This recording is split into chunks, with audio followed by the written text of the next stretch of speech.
എല്ലാവർക്കും advanced happy Onam. രാവിലെ ഇറങ്ങിയത് കൊണ്ടാണ് ഇപ്പൊ റോഡിലൊന്നും അധികം തിരക്കില്ലാത്തതേ. അപ്പൊ എങ്ങോട്ടാണ് ഈ രാവിലെയുള്ള ഈ യാത്ര? കുറെ ദിവസം കൊണ്ട് പറയില്ലേ, അപ്പൊ ഞാൻ വിചാരിച്ചു ഇന്ന് കൊണ്ടുപോവാം എന്ന് വിചാരിച്ചതാണ്. എനിക്ക് തന്നെ വണ്ടി എടുത്തോണ്ട് പൊയ്ക്കൂടെ പോണെങ്കിൽ? അങ്ങനെ നോക്കി കഴിഞ്ഞാൽ എല്ലായിടത്തും ഞാനങ്ങ് തന്നെ പോയാ പോരെ. പിന്നെ നിസാർക്കായ എന്തിന്? ശരി, ഡ്രൈവറായിട്ട് കൊണ്ടുപോകാനായിട്ടാണ്. അങ്ങ് പോണടുത്തൊക്കെ അങ്ങ് തന്നെ പോയാ പോരെ. കൊറേ ദിവസം പോണ സ്ഥലത്ത് നീ പോണാണ് സൗകര്യം. നിന്റെ ഇഷ്ടത്തിന് നീ ഇന്ന് കണ്ട് കേട്ടൊക്കെ വരാൻ. ഇന്നിപ്പോ നമ്മള് രണ്ടുപേരും മാത്രമേ ഉള്ളൂ കേട്ടാ. ഞങ്ങളൊരു ആവശ്യമായിട്ട് രാവിലെ ഇറങ്ങിയതാണ്.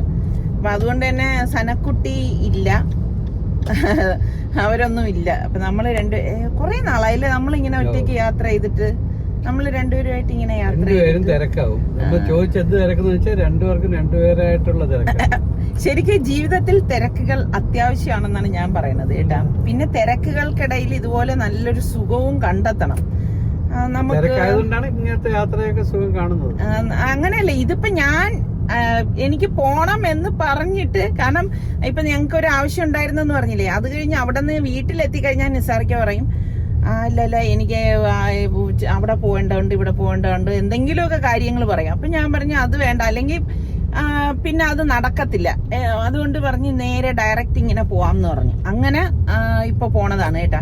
അപ്പൊ വഴിയിലെത്തിയപ്പോ നിസാറിക്ക് പറയേ, വീട്ടിൽ പോയിരുന്നെങ്കിൽ സനക്കുട്ടിയും കൂടി എടുത്തിട്ട് വന്നുകൂടായിരുന്നെന്ന്. അപ്പൊ എനിക്കും വിഷമമായി കേട്ടാ. ശരിയാ, വീട്ടിൽ പോയിരുന്നെങ്കിൽ സനക്കുട്ടിയെ കൊണ്ടുവരായിരുന്നു. യാത്രയൊക്കെ സുഖകരമായിരുന്നു.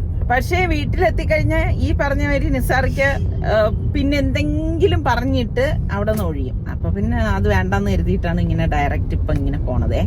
പിന്നെ ഇപ്പൊ ഞാൻ പറഞ്ഞില്ലേ എനിക്കൊരു സ്ഥലത്തേക്കാണ് പോണതെന്ന് പറഞ്ഞില്ലേ, എന്ന് പറഞ്ഞതുപോലെയുള്ള ഒരു കാര്യമാണ് ഞാൻ നിസാറിക്കായിട്ട് പറഞ്ഞുകൊണ്ടിരിക്കുകയായിരുന്നു. നമ്മളുടെ വീടിന്റെ മെയിൻ്റനൻസ് ചെയ്യാനുള്ള ടൈമായി.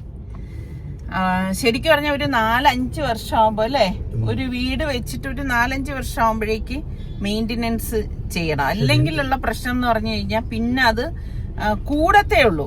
കൂടുമ്പോ നമ്മുടെ കോസ്റ്റും അതിനനുസരിച്ച് കൂടും. മെയിൻ്റനൻസ് മാത്രമല്ല, വീടിന്റെ മെയിൻ്റനൻസ് മാത്രമല്ലല്ലോ, എനിക്ക് ഫർണിച്ചർ മാറ്റി, പ്രത്യേകിച്ച് നിന്റെ ഡൈനിങ് ടേബിൾ മാറ്റണം എന്ന് പറഞ്ഞിട്ട് ഞാൻ പറഞ്ഞേ. ഇപ്പം നമ്മൾ മെയിൻ്റനൻസ് എന്ന് പറയുമ്പം ഇപ്പൊ നമ്മുടെ വീട്ടിൽ കുറേ, നിങ്ങൾക്കൊക്കെ വീഡിയോ കാണുന്നവർക്ക് അറിയാൻ പറ്റും. അപ്പൊ പെയിന്റിങ്ങും കാര്യങ്ങളും ഒക്കെ കുറേയൊക്കെ ഇങ്ങനെ, നമ്മുടെ ഈ കാലാവസ്ഥയും കൂടിയാണ് കേട്ടോ, മഴയും കാര്യങ്ങളൊക്കെ വരണ കാരണം അവിടെയൊക്കെ കുറെ നല്ല പണിക്കുള്ളതുണ്ട് നമ്മുടെ അവിടെ.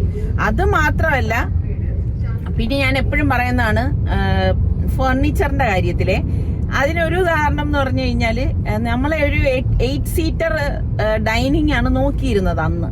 ആ സമയത്ത് നോക്കി, ഒരു 5 വർഷം മുൻപുള്ള കാര്യമാണ് ഈ പറയണതേ. നമ്മുടെ ട്രിവാൻഡ്രത്ത് അപ്പോഴൊന്നുമില്ല. ഞാൻ ഒരുപാട് മാക്സിമം അത് തന്നെ 6 സീറ്റ്. അങ്ങനെ ഒരു പ്രമുഖ ഒരു ഷോപ്പില് ഈ ഒരു 6 സീറ്ററിന്റെ 8 സീറ്ററിന്റെ കണ്ട വഴി അങ്ങ് എടുക്കുകയാണ് ചെയ്തത്. ഡൈനിങ്ങിന്റെ സ്പേസ് ഇല്ല. കാരണം ഒരാൾ വന്ന് അടുത്ത ആൾ ഇരിക്കണമെങ്കിൽ ഒരു ചെയറിനെ എടുത്ത് മാറ്റേണ്ട കാര്യമാണ്.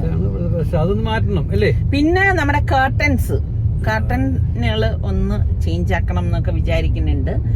കാരണം ഇതൊക്കെ പറഞ്ഞ മാതിരി കുറെ അങ്ങനെയൊക്കെ ഉള്ള കുറച്ച് കാര്യങ്ങള് എന്റെ അടുത്ത് പറഞ്ഞിട്ട് മാസങ്ങളായി. ഉടൻ തന്നെ എന്തെങ്കിലും ഒരു പരിഹാരം കണ്ടെത്താം.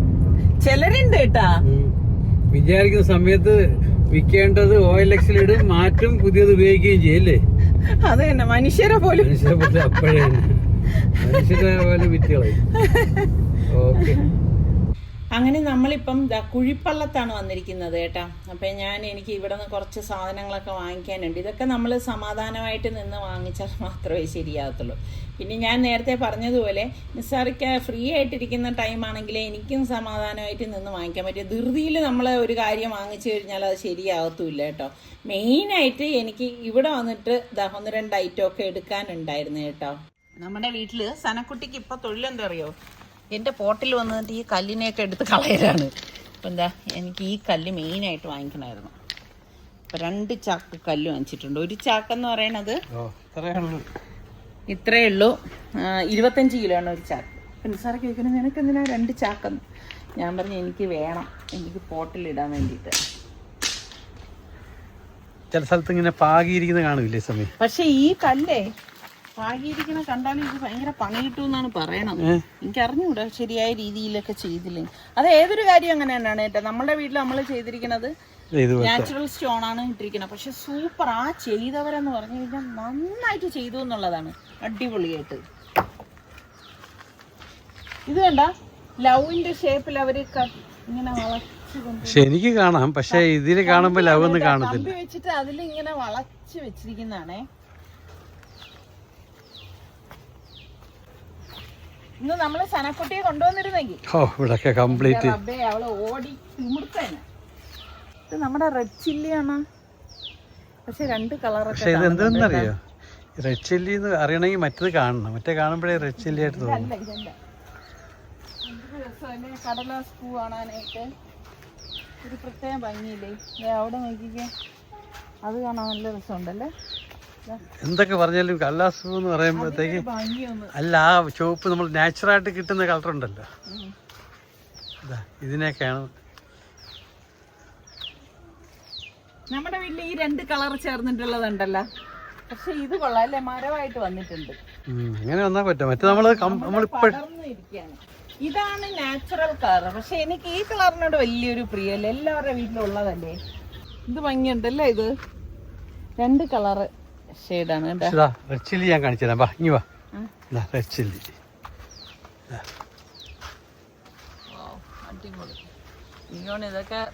ഇത് ബഡ് ചെയ്താണ്. റെഡ് ചില്ലിയുടെ കൂടെ വേറെ എല്ലാ കളറും മിക്സ് ആണ്. എന്താ ഇങ്ങനെ ചെയ്താൽ മതി. സമയം ഇതാ നോക്കി, ഇതിൻ്റെ അകത്ത് മിക്സ് ചെയ്തിരിക്കുന്നത്. ഇവിടെയാണ് എല്ലാം ജോയിന്റ് ഇരിക്കുന്നുണ്ടാ. ജോയിന്റ് ഇരിക്കുന്നു.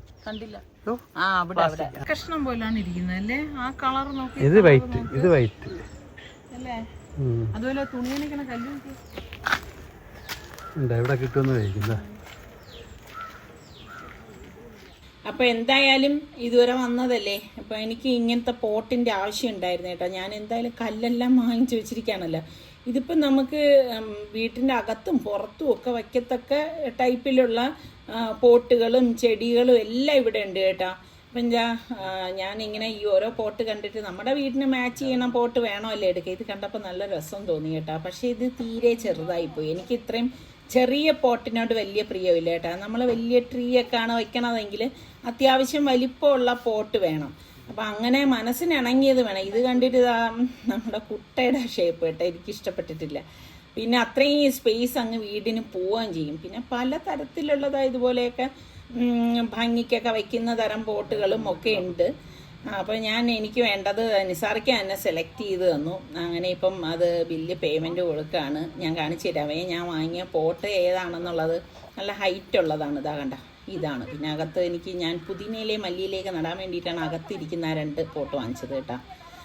അങ്ങനെ ഇപ്പം അത് കാറിക്കൊണ്ട് വെച്ചിട്ട് അടുത്തതാ ഈ ചെടി നോക്കാനായിട്ട് വന്നതാണ് കേട്ടോ. നല്ല രസമുണ്ടേ.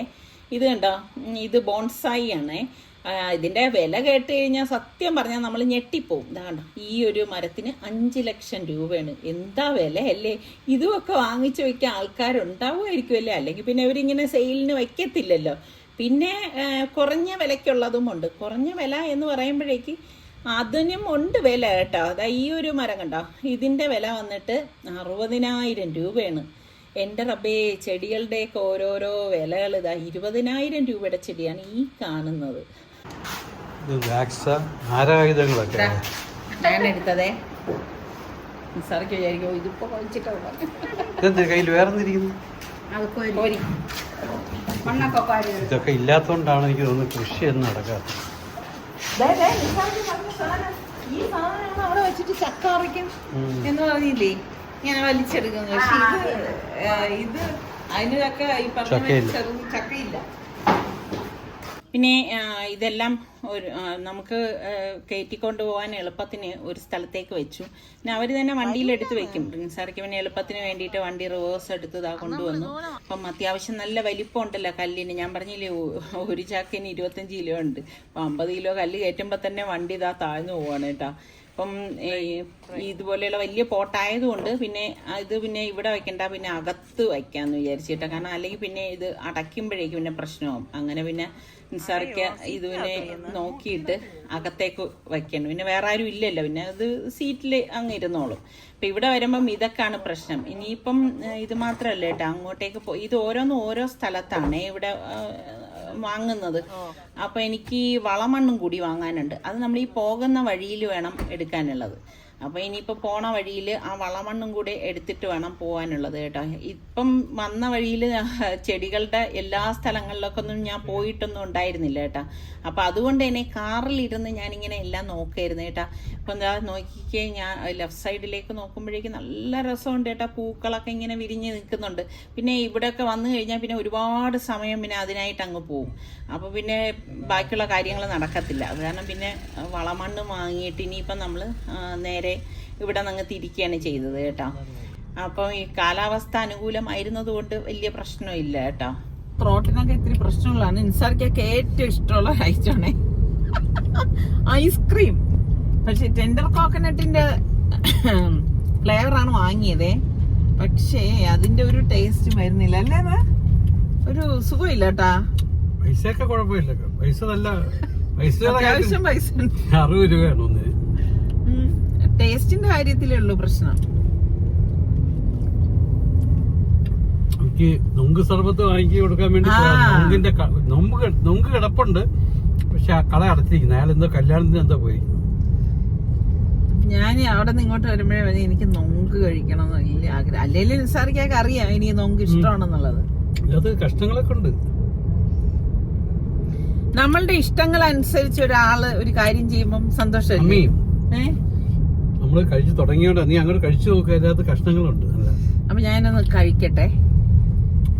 നല്ല കാലാവസ്ഥയല്ലേ? നല്ല കാലാവസ്ഥ. ഇരുണ്ട് കെട്ടിയ പോലെയാണ് തോന്നുന്നത്. എനിക്ക് തോന്നുന്നു ഇരുണ്ട് കെട്ടിയ പോലെ, മഴ പെയ്യുന്ന പോലെ. അത് ശരിയാണ്. ആ കണ്ണിലിരിക്കുന്ന ആ സംഭവം ഒന്ന് താത്ത് വെച്ച് കഴിഞ്ഞാ അതിന്റെ ആ ഒരു ക്ലാരിറ്റി മനസ്സിലാവും. പലരും എൻ്റെ അടുത്ത് എളുപ്പത്തിൽ തയ്യാറാക്കിയെടുക്കാൻ പറ്റുന്ന ബിരിയാണിയെ കുറിച്ച് ചോദിച്ചിട്ടുണ്ടായിരുന്നു കേട്ടോ. അതുകൊണ്ടാണ് ഞാൻ വീണ്ടും ഇത് കാണിക്കുന്നത്.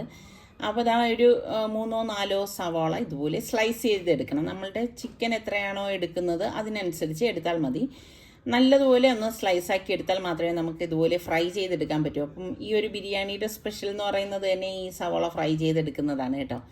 ഇതുപോലെ ഒന്ന് ഫ്രൈ ചെയ്തെടുത്തിട്ട് നമുക്കൊന്ന് മാറ്റി വെക്കാം. അപ്പോൾ 2-3 ബാച്ചായിട്ടാണ് ഞാനിപ്പം ഇത് ഫ്രൈ ചെയ്തെടുക്കുന്നത്.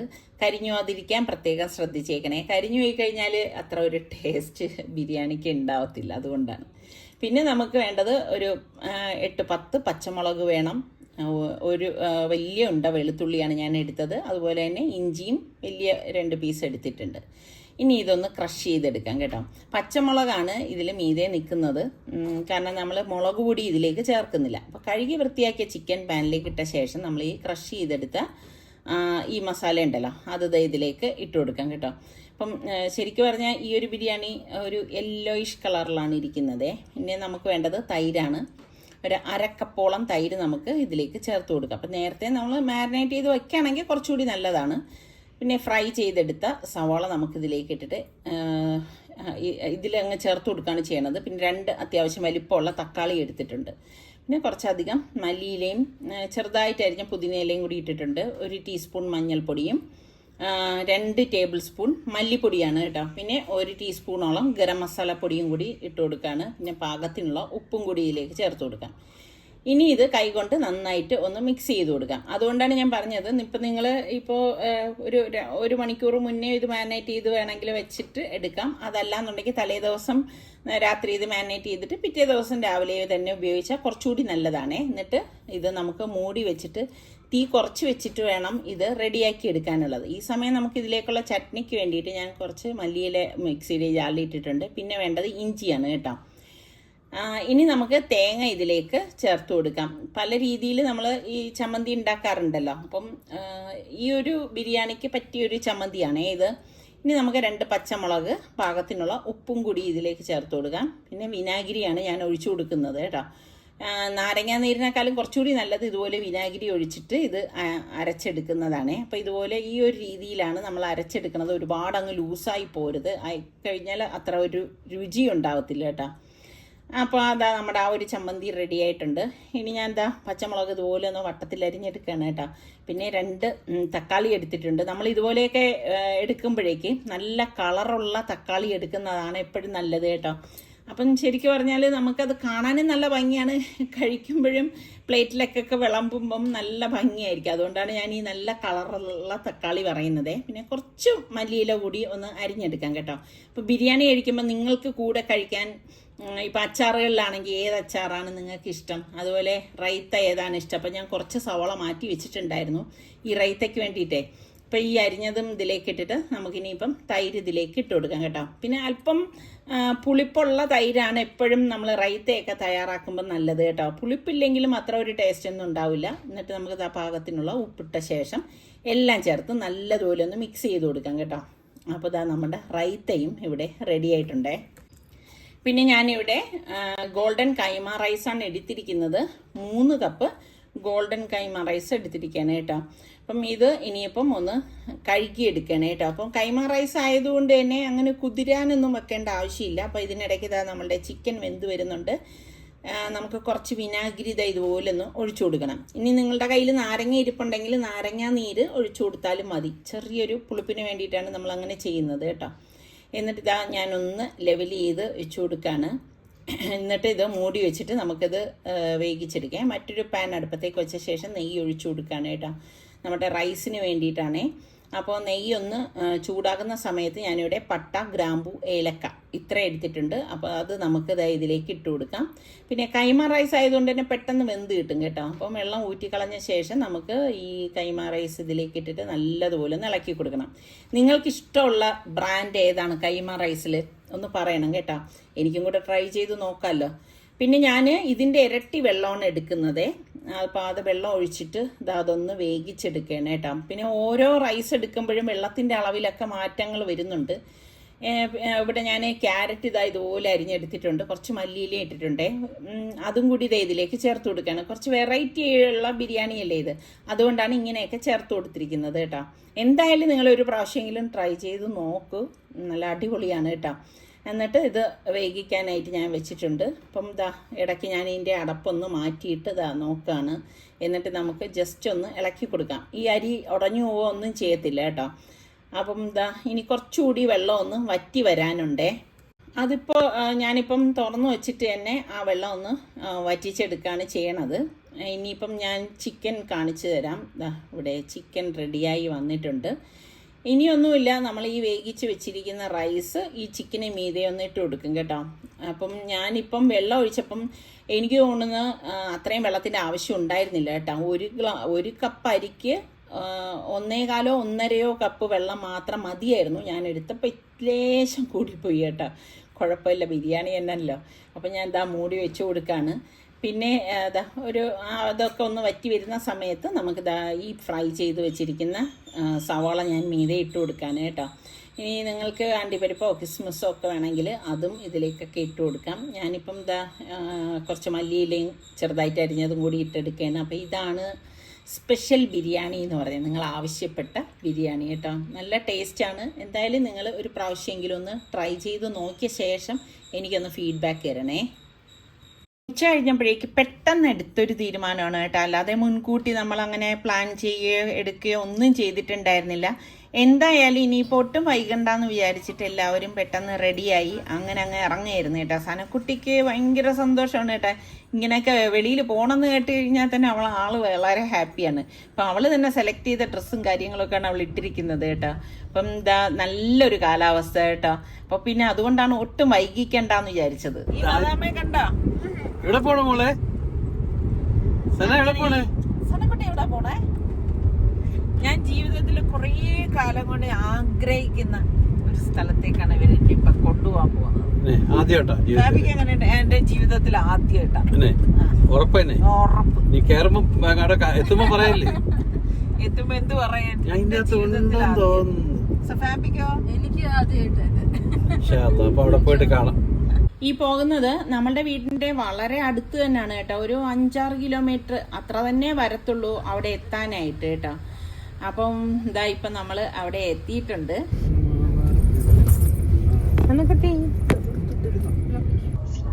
മിണ്ടാതിരിക്കുന്നത് മോളെ പേരെന്താ?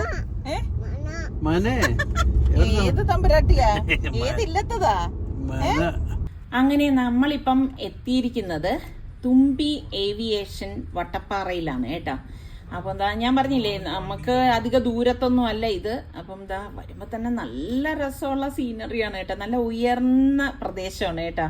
അങ്ങനെ ഇപ്പം ഇതാ നമ്മള് കാറ് അകത്തേക്ക് പാർക്ക് ചെയ്തിട്ട് വേണം ഇങ്ങോട്ടേക്ക് വരാനുള്ളതേ. പിന്നെ നമ്മള് ഇവിടെ വന്നപ്പോഴേക്ക് അത്ര അധികം തിരക്കും കാര്യങ്ങളും ഒന്നും ഉണ്ടായിരുന്നില്ല. പിന്നെ നമ്മള് ഇതിലേക്ക് നമുക്ക് ടിക്കറ്റ് എടുക്കണം കേട്ടോ. അപ്പോൾ നേരത്തെ ഒന്നിൽ വിളിച്ച് ബുക്ക് ചെയ്തിട്ട് വരികയോ അല്ലെങ്കിൽ ഇവിടെ വന്നിട്ട് പറഞ്ഞാലും മതിയെന്ന് തോന്നുന്നു. എന്തായാലും നേരത്തെ ബുക്ക് ചെയ്തിട്ട് വരുന്നതായിരിക്കും നല്ലതെന്ന് തോന്നുന്നു. അപ്പോൾ അവർ അതിൻ്റെ ആ ഒരു കാര്യങ്ങളൊക്കെ ഒന്ന് പറഞ്ഞു തരാണ്. അപ്പോഴേക്ക് ഇതാ നമ്മൾ വെയിറ്റ് ചെയ്ത് നിൽക്കുമ്പോഴേക്ക് ഇതാ നമ്മളുടെ ഹെലികോപ്റ്റർ എത്തിയിട്ടുണ്ട് കേട്ടോ. അടിപൊളി കേട്ടോ. ശരിക്കും പറഞ്ഞാൽ ഇതിങ്ങനെ വരുമ്പോൾ തന്നെ നമ്മൾക്ക് ഇവിടെ നിൽക്കാൻ പറ്റത്തില്ല കേട്ടോ. അത്ര കാറ്റാണ് കേട്ടോ. ആ പങ്കായം കറങ്ങുന്നതനുസരിച്ച് അടിപൊളി എന്ന് പറഞ്ഞാൽ അടിപൊളി കേട്ടോ. ഇത്രയും അടുത്ത് ഞാൻ ആദ്യമായിട്ടാണ് കാണുന്നത്. ഇതിപ്പം ഓണത്തോടനുബന്ധിച്ചാണ് ഇങ്ങനെ ഒരു സർവീസ് ഉള്ളത് കേട്ടോ. മുൻപ് ഇതുപോലെ ഉണ്ടായിരുന്നു, കഴിഞ്ഞ വർഷമാണെന്ന് തോന്നുന്നു. അപ്പോഴേക്കും ഞാൻ സലൂണിൻ്റെ അടുത്ത് ഇത് അറിഞ്ഞിട്ട് പറഞ്ഞപ്പോഴേക്ക് വിളിച്ചു ചോദിച്ചപ്പോഴേക്ക് അതിൻ്റെ ആ ഒരു സർവീസ് കഴിഞ്ഞിട്ടുണ്ടായിരുന്നു കേട്ടോ.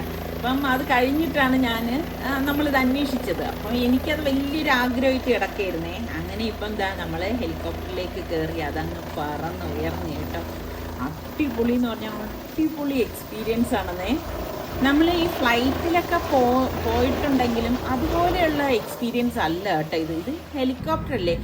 എല്ലാ വശവും നമുക്ക് ഒരേപോലെ തന്നെ കാണാൻ പറ്റും. ഇതങ്ങ് പറന്നു ഉയരുമ്പോൾ തന്നെ നമുക്ക് താഴെ കൂടെ വണ്ടികൾ പോകുന്നതും ബിൽഡിങ്ങുകളും ഒരു എന്താ പറയാ മനോഹരമായ കാഴ്ച എന്ന് തന്നെ പറയാം കേട്ടോ. ശരിക്കും ആകാശക്കാഴ്ച എന്ന് പറയുന്നത് പൂർണ്ണമായിട്ട് നമുക്ക് ഈ ഹെലികോപ്റ്ററിൽ കയറുമ്പോഴാണ് കിട്ടുന്നതെന്നാണ് എനിക്ക് തോന്നുന്നത് കേട്ടോ. പിന്നെ 5 മുതൽ 7 മിനിറ്റ് വരെയാണ് ഇവർ ഫ്ലൈ ചെയ്യുന്നത്. ഞാൻ വിചാരിച്ചു സനക്കുട്ടി ഇതിൽ കയറുമ്പോൾ കരയിരിക്കും എന്നൊക്കെ കരുതി കേട്ടോ. പക്ഷെ ഇവിടെ അവള് നല്ല ത്രില്ലിലായിരുന്നു കേട്ടോ. അവൾക്ക് യാതൊരു ഭാവപ്രകടനങ്ങളും ഞാൻ കണ്ടില്ല കേട്ടോ. ആളിങ്ങനെ എല്ലാം നോക്കിക്കൊണ്ട് നിൽക്കായിരുന്നു കേട്ടോ. ശരിക്കും പറഞ്ഞാൽ ഇതിങ്ങനെ ഉയർന്നു പോകുമ്പോഴും നമ്മൾ ഈ മേഘങ്ങളൊക്കെ നമ്മുടെ അടുത്തുകൂടി പോകുമ്പോഴും ഒരു പ്രത്യേക ഫീലാണ് കേട്ടോ. അത് നമുക്ക് പറഞ്ഞറിയിക്കാൻ പറ്റത്തില്ല. ഞാൻ പറഞ്ഞില്ലേ, താഴെക്കൂടി വണ്ടികൾ പോകുന്നതും പുഴയും നദിയും കെട്ടിടങ്ങളും എല്ലാം നമുക്ക് കാണാൻ പറ്റും എന്നുള്ളതാണ്. അപ്പം ഈ ഹെലികോപ്റ്റർ ആയതുകൊണ്ട് തന്നെ ചുറ്റിനും ഗ്ലാസ് അല്ലേ. അപ്പം നമുക്ക് ഫ്ലൈറ്റിൽ കയറുന്ന ആ ഫീലല്ല കേട്ടോ. പക്ഷെ ഈ പറയുന്ന ഒരു 5 മുതൽ 7 മിനിറ്റ് എന്ന് പറയുന്നത് എളുപ്പം തന്നെ തീർന്നു എന്ന് തന്നെ പറയാം. അങ്ങനെ ഇപ്പം ലാൻഡ് ചെയ്യാൻ പോവാണേ. സത്യം പറഞ്ഞാൽ അപ്പോൾ ഒരു വിഷമമാണ് കേട്ടോ ഇത് ലാൻഡ് ചെയ്യുമ്പോഴേക്ക്. ഇത് ലാൻഡ് ചെയ്ത് കഴിഞ്ഞാൽ അതിൻ്റെ പങ്കായമൊക്കെ ഒന്ന് ആ ഒരു കറക്കം നിന്ന ശേഷം മാത്രമേ നമ്മൾ ഇതിൽ നിന്ന് ഇറക്കത്തുള്ളൂ കേട്ടോ. അങ്ങനെ ഇപ്പം നമ്മൾ അതിൽ നിന്ന് ഇറങ്ങി വരേണ്ടേ കേട്ടോ. ശരിക്കും പറഞ്ഞാൽ നല്ലൊരു എക്സ്പീരിയൻസ് ആയിരുന്നു എന്ന് പറഞ്ഞു കഴിഞ്ഞാൽ അത് നമുക്ക് അനുഭവിച്ച് തന്നെ അറിയണം. ഞാനിപ്പം വാക്കുകൾ കൊണ്ട് പറഞ്ഞാലാവത്തില്ല കേട്ടോ. അപ്പം ഇതുപോലെ ഹെലികോപ്റ്ററിൽ കയറിയിട്ടുള്ളവരൊക്കെ ഒന്ന് കമൻറ്റ് ചെയ്യണേ. എന്തായാലും എനിക്ക് ഭയങ്കര ഇഷ്ടപ്പെട്ടു കേട്ടോ. അപ്പം നമ്മളുടെ ഒരു ആദ്യ അനുഭവം ആയിരുന്നു എന്ന് തന്നെ പറയാം കേട്ടോ ഇത്. അങ്ങനെ ഈ ഓണത്തിനെ നിസ്സാറിക്കാൻ ഞങ്ങൾക്ക് തന്നൊരു സർപ്രൈസ് തന്നെയായിരുന്നു. ഇതൊരു 1.5 സർപ്രൈസ് ആയിപ്പോയി. പക്ഷെ നിസ്സാറിക്കാൻ കയറിയില്ല കേട്ടോ. ഇതാണ് തുമ്പി ഏവിയേഷന്റെ ഉടമ retired captain doctor Gopakumaran sir. സാറിന്റെ ഫാമിലിയും ഞങ്ങൾ പോയ ദിവസം അവിടെ ഉണ്ടായിരുന്നു. ശരിക്കും പറഞ്ഞാൽ അവരെ കാണാനും പരിചയപ്പെടാനും ഒക്കെ കഴിഞ്ഞാൽ വളരെ സന്തോഷം. അപ്പം നമ്മളുമായിട്ട് കുറച്ച് സമയമൊക്കെ ഇങ്ങനെ സംസാരിച്ചിരുന്നു. അപ്പം സാർ ചോദിക്കുകയായിരുന്നു എങ്ങനെ ഉണ്ടായിരുന്നു എക്സ്പീരിയൻസ് എന്ന്. ശരിക്കും പറഞ്ഞാൽ ഞങ്ങൾക്ക് നല്ലൊരു എക്സ്പീരിയൻസ് തന്നെയായിരുന്നു കേട്ടോ. അത് പറഞ്ഞറിയിക്കാൻ വാക്കുകളില്ല.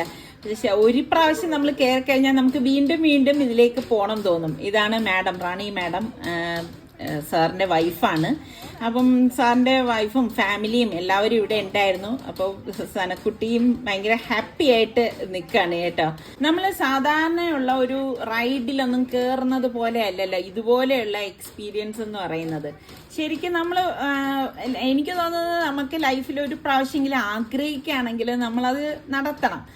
ഇതുപോലെയുള്ള സാഹചര്യങ്ങൾ എപ്പോഴും നമുക്ക് കിട്ടണം എന്നൊന്നും ഇല്ലല്ലോ. അപ്പോൾ അതുകൊണ്ടാണ് ഈ ഒരു സമയത്ത് ഇങ്ങനെ ഉണ്ടെന്ന് അറിഞ്ഞിട്ട് നമ്മൾ ഇതിലേക്ക് വന്നത്. അപ്പോൾ സാറിൻ്റെ ഫാമിലിയാണ് കേട്ടോ ഈ കാണുന്നതൊക്കെ. എന്തായാലും ഒത്തിരി സന്തോഷം ഇവരെല്ലാവരെയും നേരിട്ട് കാണാനും പരിചയപ്പെടാനും ഒക്കെ സാധിച്ചതിൽ. അപ്പോൾ മോളെടുത്ത് സനക്കുട്ടിയുടെ അടുത്ത് വിശേഷങ്ങൾ ചോദിക്കുകയാണ് കേട്ടോ ആ മോള്.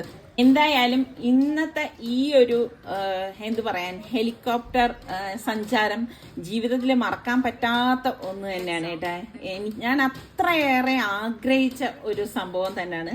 അപ്പം കുറേ നേരം ഇവരൊക്കെ ആയിട്ട് സംസാരിച്ച് നിന്നു. ഇപ്പം ഇനിയിപ്പം യാത്ര പറഞ്ഞതാ നമ്മൾ ഇനിയിപ്പം പോവാണ്. നല്ല കാറ്റ് കേട്ടോ. അത്യാവശ്യം നല്ല ഉയർന്ന പ്രദേശമല്ലേ, അപ്പം നല്ല കാറ്റും കാര്യങ്ങളൊക്കെ ഉണ്ട്. അപ്പൊ ഇതൊക്കെയാണ് നമ്മളുടെ ഇപ്പോഴത്തെ വിശേഷങ്ങൾ എന്ന് പറയുന്നത്. ഇനി നമുക്ക് അടുത്ത് നല്ല റെസിപ്പി വ്ളോഗായിട്ടൊക്കെ കാണാം. അതുവരേക്കും എല്ലാവർക്കും ബൈ.